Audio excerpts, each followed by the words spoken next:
Hi, everybody. Hello, and welcome to day 2 of how you can achieve a much better sleep. And this is my personal pledge. I'm Emma Woolrich. My personal pledge to help everybody all over the world as we're in this unique environment right now where a lot of us are housebound and we're just trying to find some normality, find some discipline in our environment, in our surroundings right now. And maybe some things that we just used to put up with, just used to manage, that are now becoming even bigger than we can possibly imagine. And some of the ways this is showing up for us is in our sleep routine. And if you're joining me live, please pop your questions in. Remember that this is a public channel, so please don't call out any specific names, and I will just say hello to you in your Christian name. And the whole purpose of these day by days is that you're going to walk away with a practical tip in less than 15 minutes that you can implement tonight so that you can create your most awesome sleep routine.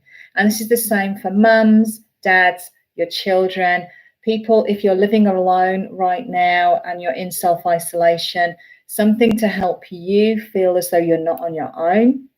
And for people who have always struggled with sleep, that this is something that you can absolutely try. And in less than 15 minutes a day, I promise you that you will definitely achieve a more enhanced quality of sleep. You will hopefully go from a number of hours to many more hours of sleep, and that you will awake every morning feeling calmer than you have before, feeling more awake, feeling more energized, basically just feeling as though this is a brand new day and you can actually really get on with that. So who wouldn't love more of that? So today, day 2, is how to create priority. Where is sleep a priority for you in your life right now?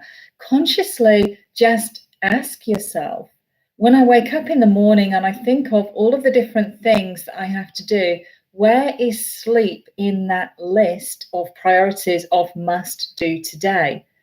I know this sounds a really simple question and maybe even a silly question, but unless we consciously tell ourselves that sleep is paramount to our existence, paramount to our energy levels, paramount to our immune system having the time to replenish and repair our body cells overnight, then how can we expect our mind to put it into a prioritized list of things that we must do that are important for us?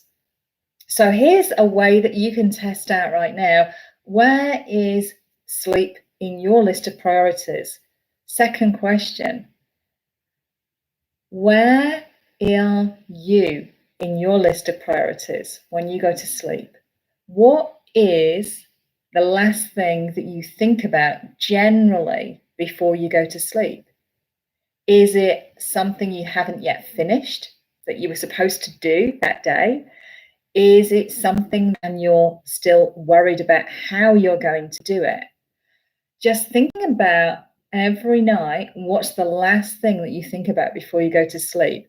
And there will generally be a theme. It could be work. It could be a person in your family. It could be something that you've been meaning to do and you keep forgetting about it. It's dropped off your to-do list. Where do you fit in your own priority of sleep? And is sleep on that task list?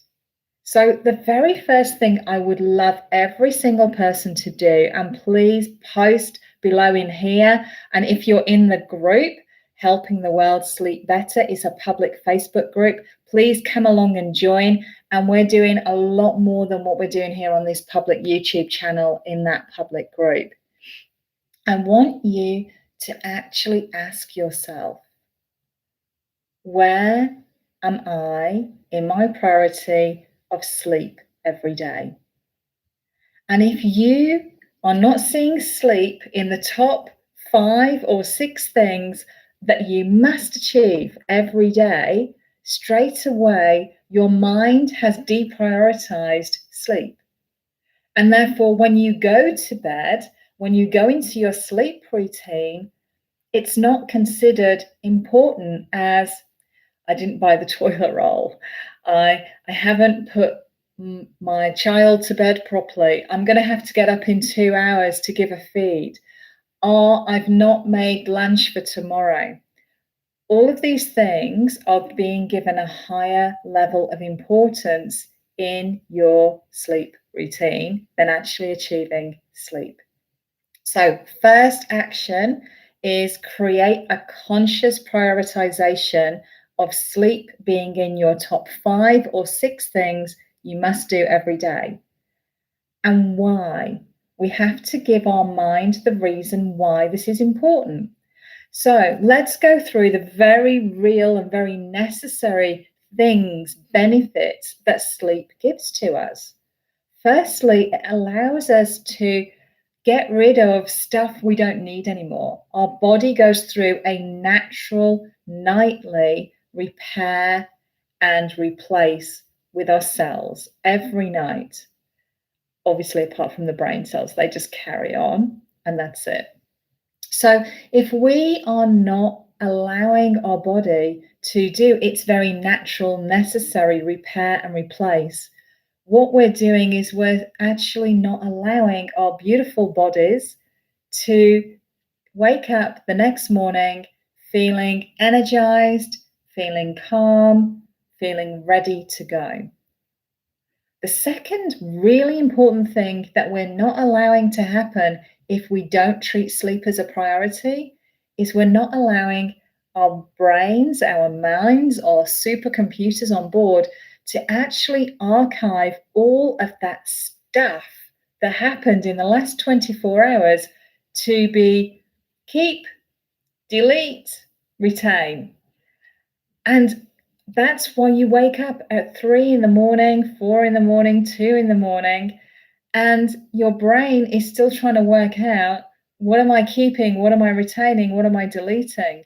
Because you haven't given sleep a priority in your life right now.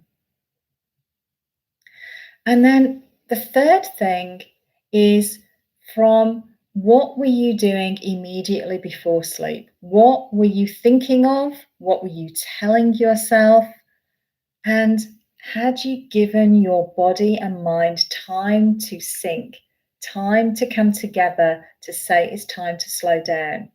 And for anyone who hasn't watched day one, go back and watch day one first. That is a really simple 5 or 6 minute technique that you can employ not only just before bed, but at any time during the day where you're feeling as you're going into overwhelm. As soon as we can allow our bodies to slow down, to recognize this is going into an important and necessary part of our 24 hours. And bearing in mind that generally a great night's sleep is anywhere between 6 and 9 hours. If we pick 8 hours, for instance, that's 33% of every day is taking part in sleep, an important part for your body to restore what it needs to help you be the person you want to be tomorrow for everybody else around you. You think about all of the other things that are in your waking life right now, regardless of whether you are isolated in your home or you are popping out for that one piece of exercise you can have every day. Think about where else you spend 8, 9 hours in your life. If you are still in a job and you're working from home, that's probably the equivalent time that you're asleep. Asking yourself right now, how important is doing the jobs at work versus doing the jobs when I sleep? Allowing my body to do what it needs to do when I sleep. They're equally important, but which one is giving more priority right now. And then that final 8 hours in the 24-hour clock, where are you in that priority? And how do you make sure that you always create a priority for you just before you go to sleep? And more importantly, just when you wake up. So there's 4 things I want you to think about tonight, and I want you to act on. I want you to consciously write down the 5 or 6 important things that you want to do today, and that sleep has to be in that top 5 or 6. And you can put as many hours next to sleep as you want to. The most important thing is you're now sharing with yourself, sleep is important for these reasons. It's helping me repair, it's helping me replace, it's helping me archive. 3 really important things. And then I want you to, when you first wake up, I want you to register, who am I thinking about first? Am I thinking about my partner, my children, anybody else in the world? Or am I thinking about how do I feel in this moment? Am I thinking, how am I feeling? Am I feeling anxious? Am I feeling calm? What am I actually going to do in this moment before I get out of bed? Rather than jumping out of bed, rather than waking up in the middle of the night and whatever is going through your mind, allowing yourself to continue to think about that, in those first precious few moments when you wake up, regardless of it being daytime or nighttime, ask yourself this: what is more important to me for the next 2 minutes? How can I serve me in the next 2 minutes? That's all I want you to do. Give yourself 2 minutes when you first wake up to just relish having that time, precious time with you. So, coming to the end of day 2, how do you create sleep as a priority for you? The first thing is consciously write it down. In every day of all of the things that you want to do, sleep has to be in the top 5 or 6 things that are important to you to achieve that day. Sleep is about 33% of your total 24 hours. So treat that with the same importance as you would going to your job or where you spend most of your waking hours. And then the final thing is that whole where is you in that routine is just before you go to sleep. You are the last person you're thinking about, and you're spending 2 minutes to say to yourself, this is me. I'm going to have a gorgeous night's sleep. I'm going to repair, I'm going to replace, and I'm going to archive. And then when you wake up, regardless of whether it's during the night or the next morning, wake up, the first 2 minutes are for you and you alone, to sit there and go, how am I feeling? I have 2 minutes just for me. And now I can get on with my day. I'd love to hear how this is working for you. I'd love to hear if you've done day 1 and you've applied the practical tip in there. Layer on with day 2. We're going to keep coming back and we're just going to layer and layer and layer as we go through this amazing, incredible, unique state that we find ourselves in the world right now. So that's me signing off, Emma Woolrich, helping the world sleep better. Until tomorrow. Bye.